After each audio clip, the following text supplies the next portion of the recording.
Viva Voz, com Vera Magalhães.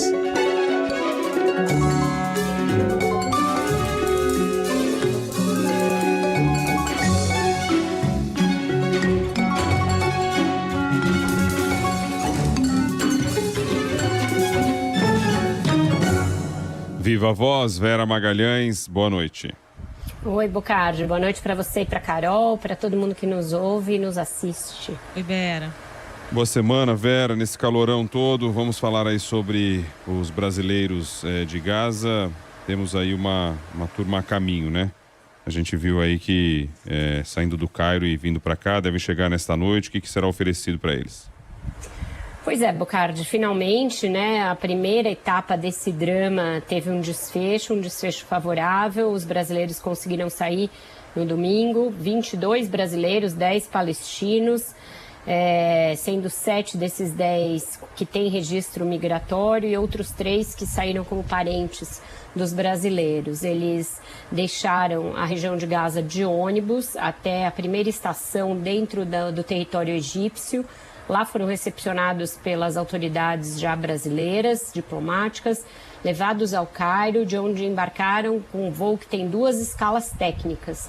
Então, a gente tem aí a vinda deles em curso, né? Eles chegam hoje ao Recife, que é a segunda dessas paradas técnicas, e depois serão recebidos em Brasília, que é o primeiro destino final deles dentro do Brasil. O Lula não ia participar, mas deverá recepcioná-los, e é bem tarde da noite, depois das 11 que eles devem chegar. E eles vão ser acolhidos por uma equipe multidisciplinar aí do governo brasileiro. Vai ter militares que vão fazer a parte toda migratória da chegada deles e a regularização dos documentos. A Receita Federal vai estar lá também para ajudar nessa parte da migração. As autoridades do Acnur e de outras agências de refugiados devem estar lá, e também os Ministérios do Desenvolvimento Social, da Justiça e equipes do Ministério da Saúde, equipes médicas do Ministério da Saúde. Então, bastante gente. É uma recepção realmente multidisciplinar, porque são pessoas que estão vindo de uma zona de guerra, não se sabe o tipo de trauma que elas estão trazendo. Então, esse atendimento psicológico também é importante, e muitos deles não têm parentes no Brasil, não tem nenhuma ligação ali muito efetiva com o Brasil. Então, esses terão de ser cuidados mais de perto, levados para um alojamento depois, né, dessa fase em Brasília, onde todos vão ficar num alojamento da FAB. Eles vão se dispersar. Os que têm parentes no Brasil vão para onde os parentes estão, e os que não têm nenhum vínculo com o Brasil devem ser recolhidos, recepcionados num alojamento no interior de São Paulo. E aí podem entrar no cadastro único ou se cadastrar no Bolsa Família para passar a receber algum benefício social.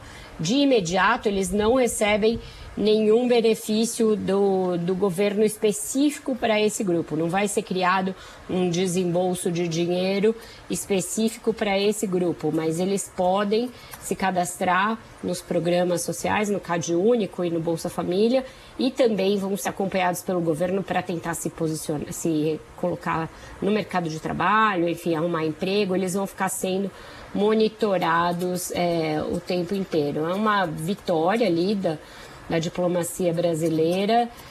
Demorou, foi cheia de idas e vindas, se especulou muito por que estava demorando tanto para eles conseguirem autorização para sair, mas não foi uma exclusividade do Brasil, como eu falei na semana passada.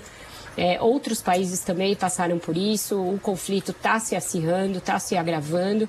As janelas para essas retiradas são cada vez menores. Então, um sucesso da diplomacia brasileira finalmente ter conseguido retirar essas pessoas da região. Na hora H2, aliás, 4 decidiram não embarcar.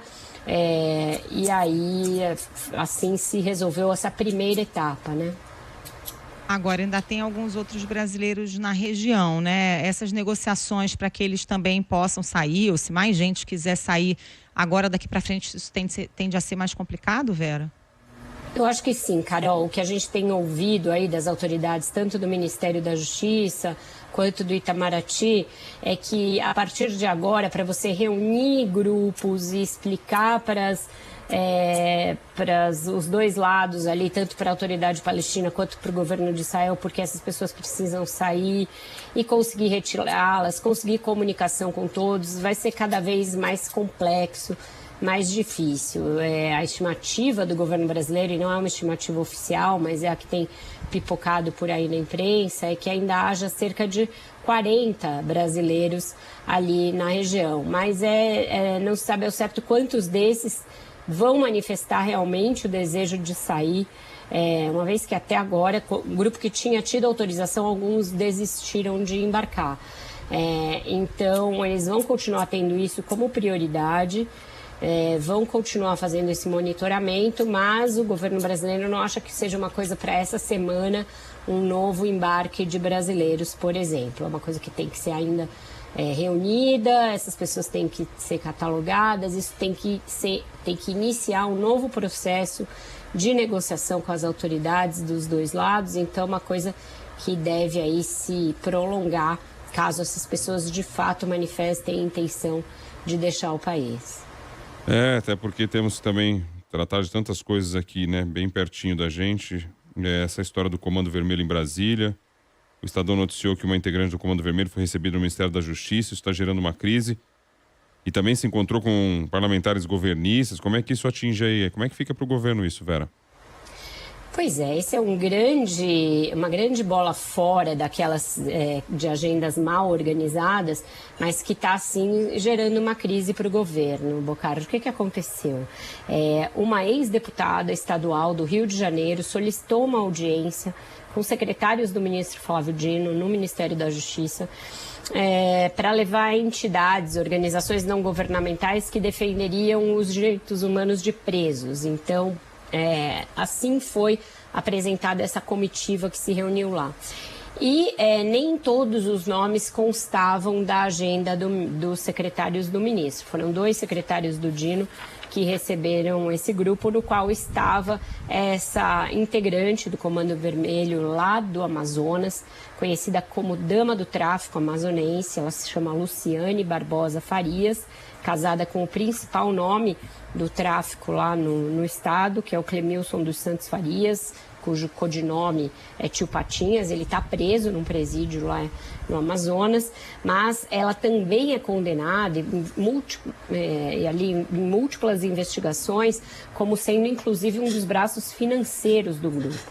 Então ela atua como representante de uma ONG, mas essa ONG, em várias investigações da polícia do Mato Grosso, do Amazonas, do Ministério Público, é vista como uma ONG só de fachada para defender os interesses do Comando Vermelho. Uma ONG que atuaria para perpetuar o poder do Comando Vermelho nos presídios e fora, comandando o tráfico no Amazonas. Portanto, alguém que, se tivesse passado por alguma triagem do Ministério da Justiça, não deveria ser recebida por secretários diretos do ministro da Justiça. O Dino começou negando e aí ficou evidenciado que ela esteve lá, tem fotos dela nas suas próprias redes sociais com esses secretários, e aí começou um jogo de justificativas do Ministério da Justiça, dizendo isso, que é só quem é o solicitante das audiências que tem o seu nome colocado, e que eles não checam todo mundo. Deveriam checar. É um ministério que está lidando com o combate ao crime organizado, né? Isso é uma das prioridades. Foi lançado um plano, inclusive, de enfrentamento ao crime organizado. Esse plano está em montagem, em execução. Ele tem já um braço importante sendo montado no Rio de Janeiro e em outros estados, com a GLO nos portos e aeroportos, que vai obrigatoriamente motivar contra-ataques, contra-ofensivas das facções criminosas. E eu não descarto que essas próprias facções tenham vazado essa conversa que aconteceu lá no início do ano como uma forma de desgastar também o Ministério da Justiça. Não acho de todo improvável, porque isso faz parte desse plano de você reagir quando tem um plano tentando minar as suas atividades. Então, o ministro e o ministério estão envolvidos em atividades de máxima periculosidade, de máxima gravidade, que tem forçosamente de ter um braço de inteligência, porque eles dizem que vão combater a coisa do braço financeiro dessas organizações, como que dão uma bola fora dessas, entendeu? Porque isso deu margem para uma larga especulação por parte da direita, por parte da oposição, de envolvimento. Aí eles já escalam para coisas que não são possíveis de você dizer, envolvimento da equipe do Flávio Dino com o crime organizado. E isso se espalha nesses ambientes das redes sociais como um rastilho de pólvora e gera dano para a imagem do Ministério, para a imagem do ministro e para a possibilidade de se avançar com o plano. Então não dá para cometer esse tipo de deslize bastante tosco, bastante infantil, primário. Todo mundo que entra para audiências no Ministério da Justiça com os secretários, com o ministro, tem de ser identificado. A gente mesmo, quando é jornalista, entra em qualquer ministério, tem de deixar toda sorte de identificação lá, não pode entrar assim aleatoriamente e ali de gaiato. Então, uma bola fora que vai ser aí reverberada nos próximos dias, não vai parar hoje, e eu acho que o ministro vai ter de dar alguma outra explicação e tomar alguma outra providência que não seja só esse, ninguém sabia, ninguém viu, ninguém sabia quem ela era, porque é alguém muito mapeada pela Justiça, pela Polícia, pelo Ministério Público do Amazonas, e que, a pretexto de defender os interesses de presos, atua, na verdade, defendendo interesses de uma facção criminosa, da qual o marido dela é o principal representante. Vera, é mais uma crise envolvendo a pasta do ministro Flávio Dino, né? Isso ajuda a minar a possível ida dele para o Supremo? Ajuda, Carol, porque é aquela coisa, né? Ele já está em muitas frentes de desgaste, ele tem estado no Congresso naquela situação que a gente tem descrito aqui, de muita animosidade com parlamentares, então o ânimo em relação a ele já não é dos maiores, isso mesmo entre integrantes da própria bancada governista no Senado, não tem uma grande simpatia pelo nome dele. O PT não morre de amores pelo Flávio Dino, então já vinha minando ele por um outro lado, e isso aí vira mais uma camada de aresta que o ministro tem de lidar, e dessa maneira vai ser explorado, está sendo já explorado pela oposição. Ele está sendo taxado pela oposição como o ministro que mais cria problemas no governo, o ministro que mais suscita crises, e esse tipo de pecha, quando cola, dificulta muito uma missão como você nomear alguém para o Supremo, porque é algo que precisa passar por uma sabatina do Senado. Então, não é bom para o ministro nesse momento. Mostra também uma certa falta de zelo do Ministério com as entradas ali, e ele vai ter de dar uma explicação mais convincente para esse fato, ainda mais porque é isso, ele está à frente de um plano para combater organizações criminosas e não pode ficar à mercê de ser surpreendido com o fato de que uma grande expoente de uma dessas organizações criminosas trafegou pelo Ministério tirando foto com todo mundo. Você acha que isso passa ou no fundo fica essa marca mesmo aí? Porque já teve aquela história dele lá atrás, a história de visitar morro no Rio também, né? Aquilo lá ele negou que tivesse negociado com o tráfico e disse que uma autoridade tem de estar nas comunidades. Eu concordo com ele, Bocardi. Até que se comprove aquilo, era uma leivosia que se levantou contra ele, que ele tenha feito qualquer acordo para subir nas comunidades. Agora, nesse fato aqui, está comprovado, né? A tal dama do tráfico amazonense esteve no Ministério, esteve em mais de uma ocasião com 2 secretários e 2 outros diretores do Ministério da Justiça. Então, isso não é bom, porque a gente não monitora todo mundo que entra lá, mas e aí, agora? Entrou uma grande expoente do tráfico que usa uma ONG, inclusive como biombo e fachada, para defender os interesses do Comando Vermelho. Então, isso é grave, isso expõe o ministro, expõe a sua equipe no momento em que eles estão começando a organizar esse plano de combate às organizações criminosas. Então, ele vai ter de dar uma resposta melhor e vai ter de reforçar os controles de quem entra na pasta, isso com toda certeza. Vamos com a música? Não, temos mais um tema ainda aí, acho, pra Vera falar, que eu acabei esticando um pouco esse aí do Flávio Dino, para saber até quando isso ia virar, né? Então vamos falar dessa história do Supremo, né? O presidente Barroso e o decano Gilmar Mendes, participando de um seminário, responderam às críticas dos demais poderes ao ativismo da corte. Até li uma nota sobre isso no repórter CBN. Tem um armistício aí sendo costurado nessa briga, Vera? Eu acho que eles contam com isso mais do que o Congresso, Carol, porque não é pelas palavras ali dos ministros que os parlamentares vão se convencer de que eles não estão extrapolando, exorbitando e passando por cima de algumas das suas atribuições. O que eles disseram, né? Foi um seminário promovido por uma universidade aqui de São Paulo, pelo Mackenzie, e pelo jornal Estado de São Paulo. Barroso ressaltou e reforçou o papel que o Supremo teve no combate ao autoritarismo, às ameaças contra a democracia. E isso é verdade, isso aconteceu há pouquíssimo tempo, foi no ano passado, e ele colocou isso como uma das razões pelas quais o Supremo ganhou esse protagonismo nos últimos tempos.